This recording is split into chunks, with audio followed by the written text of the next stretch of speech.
현재 인도네시아 대표팀을 맡고 있는 감독 신태용은 감독직을 놓고 언론 매체의 집중 포화를 맡고 있습니다.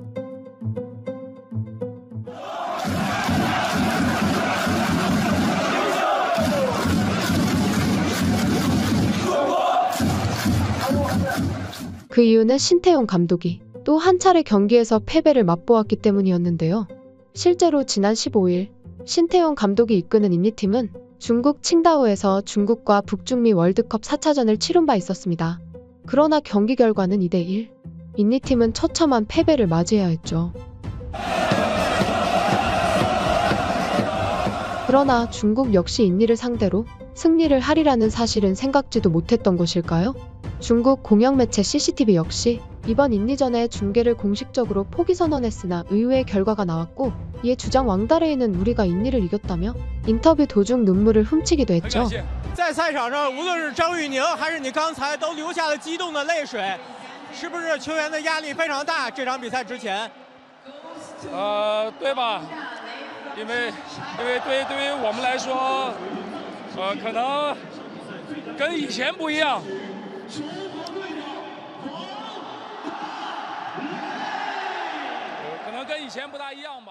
이반코비치 감독 역시 한시름 덜었다는 표정을 한 채 3연패 중이던 상황에서 가까스로 첫 승리감을 맛보기도 했습니다.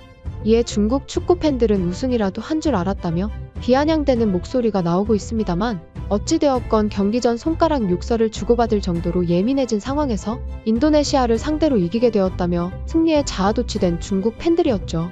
다행히도 중국보다 골 득실에서 앞서며 인니는 가까스로 C조 최하위는 면하게 되었지만, 현재 매우 심각한 문제가 되고 있는 것은 신태용 감독이 인도네시아 감독직을 내려놓고 슬슬 대표팀과의 이별을 준비하는 듯한 모양새를 띠고 있다는 것이었습니다. 실제로 그는 15일 인중전 경기 종료 직후 솔직히 이번 경기 전반과 후반에는 인니 대표팀이 공 점유율이 우위였으나 그저 운이 나빠 경기를 패배하였을 뿐이라며, 이번 중국 대표팀과의 경기에서 그가 내놓은 전술에는 전혀 문제가 없었다는 발언을 한 것이었죠. 일반적으로 국제 수준으로 팀 경쟁력을 높이는 데 있어서 패배는 중요한 평가 순간이 되어야 합니다.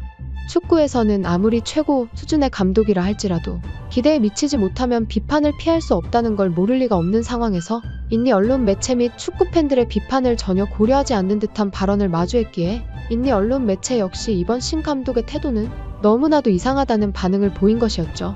이에 이번 신태용 감독의 발언 이면에는 무엇인가 밝히지 못한 내부 사정이 있는 것은 아닌가라는 의문이 불거지기도 했는데요.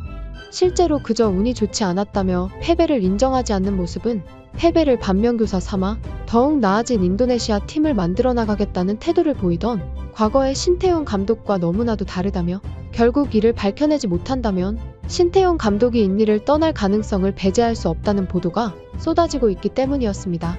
우리는 앞서 신태용 감독이 억울한 패배를 당해야만 했던 순간이 이상하리만치 많다는 점을 눈치챌 수 있었는데요. 2021년 싱가포르전 스즈키컵 패배, 2024년 1월 이라크전 1대3 패배, 2024년 1월 U23 대표팀 기니전 0대1 패배, 그리고 2024년 10월 11일 바레인전 2대2 무승부. 특히 이번 11일 바레인전에서 신태용은 주심에게 오심에 대한 항의를 하다 레드카드를 받고 퇴장을 당하는 어처구니 없는 상황마저 펼쳐졌다는 것인데요. 당초 바레인전에서 경기 종료를 앞두고 시간을 확인한 주심은 추가 시간을 6분을 주겠다고 공언했습니다. 그러나 그는 6분이 지난 시점에서 경기 종료는커녕 계속해서 경기를 속행시켰는데요. 그리고 늘어난 추가 시간, 바레인에게 동점골을 허용당한 채 총 11분의 추가 시간으로 경기가 종료되는 억울한 상황에 놓였었죠. 너무나도 이상했습니다. 태클이나 몸다툼과 같은 VAR로 CCBB를 가려내기 힘든 애매한 판정도 아닌 경기 시간을 5분이나 추가해 주었다는 점은 심판이 의도적으로 바레인에게 유리한 판정을 내리려고 작정하지 않고서야 불가능한 게 사실이었는데요. 더군다나 바레인 심판을 매수하여 오심을 유도할 정도로 피파에 강력한 영향력을 행사할 수 있는 나라도 아니었습니다. 이에 대해 인니 축협 관련자는 최근 인도네시아에선 한국인 감독 신태용의 영향력을 지우려는 세력이 있다는 점을 조심스럽게 언급했는데요. 그의 주장에 따르면 이런 오심들이 유독 신 감독에게만 빈번하다는 점은 자연스럽다고 보기에는 어렵다며, 이미 내부에서는 현지 축구협회 PSSI가 의도적으로 신태용 감독의 영향력을 약화시킬 목적으로 심판을 매수하여 오심을 유도하고 있다는 말이 돌고 있다. 그도 그럴 것이 각종 혈연, 인맥 등을 동원해 국내 입지를 확장해야만 하는 PSSI 입장에선 신태용이 실력이 좋지 않으면 귀화 선수라도 영입하여 선수를 육성하겠다는 태도를 보이기 때문이다. 그렇기에 현재 내부 세력이 신태용 감독의 영향력을 지우기를 시도한다는 추측은 정황상 확실하다고 보인다.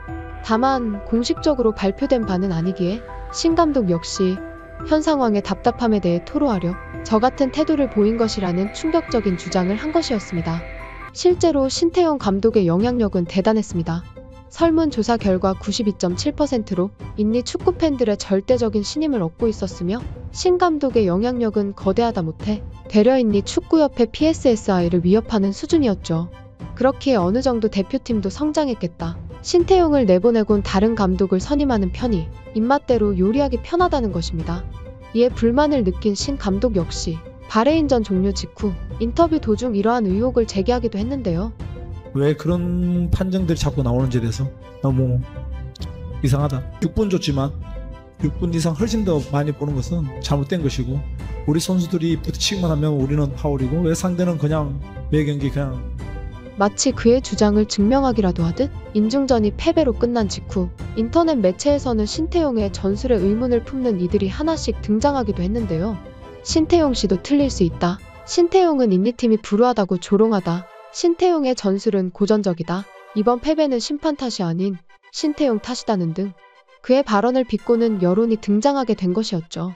결국 이 같은 사실로 미루어 볼 때 PSSI 측은 신태용 감독을 인니 대표팀 감독에서 축출할 목적으로 결정적인 경기마다 심판을 매수했다는 결론이 내려진 것이었죠. 그렇기에 신태용 감독이 역시 그저 운이 안 좋아서 탈락했을 뿐이다며 마치 인니 축구팬들의 염원인 월드컵 진출에 대해 냉소적인 태도를 보인 것이었습니다. 재미있는 사실은 경기에서 가까스로 이기기는 했다만 과거 발도 못 붙일 정도로 중국 축구에 두들겨 맞기 바쁘던 인니가 어느새 이만큼 성장했다는 사실에 놀란 것인지 중국 축구 해설가인 동루는 한국인 감독의 필요성에 대해 역설하기도 했습니다. 认为崔康熙是现阶段如果找外教最合适的是崔康熙，崔康熙肯定比他们欧洲这些靠谱。高洪波啊，你高洪波不可能再出来了，现在本土教练根本不行，你信不信吧？徐正元爱传控输给谁了？崔康熙、范志毅他志不在此，兄弟。范志毅他志不在此，他现在是一个网红娱乐人物，他不会再去涉及到这儿，他当个领队有可能行，多了不敢说，5年之内没有国家队不可能是本土人，伊万萨克还得找外教，你相信我？ 물론 최강의 감독이 이미 산둥 타이산 대표팀에서 큰 성과를 거두고 있기에 중국 대표팀의 감독으로 부임하기는 현실적으로 가능성이 떨어지기는 합니다만, 그만큼 이번 평론가의 발언은 이반코비치가 경질된 이후 차기 후임으로는 한국 감독을 긍정적으로 바라보고 있다고 외신들은 전하기도 했습니다. 이번 신태용 감독님의 오심 사태는 과거 인도 양궁 대표팀의 백운기 감독님이 생각나기도 했는데요. 어쩌면 신태용 감독님이 인니 대표팀을 이제는 떠나 그들의 버릇을 고쳐줄 때가 되지 않았나 생각하며 이만 영상 마치도록 하겠습니다. 오늘도 영상 재미있게 시청해주셔서 너무 감사합니다. 구독자 10만 명까지 진짜로 얼마 남지 않았습니다. 구독 한 번씩만 눌러주시면 감사하겠습니다. 영상이 별로였다면 따가운 질책을, 재미있으셨다면 가볍게 구독 한번 눌러주시면 더할 나위 없이 기쁠 것 같습니다.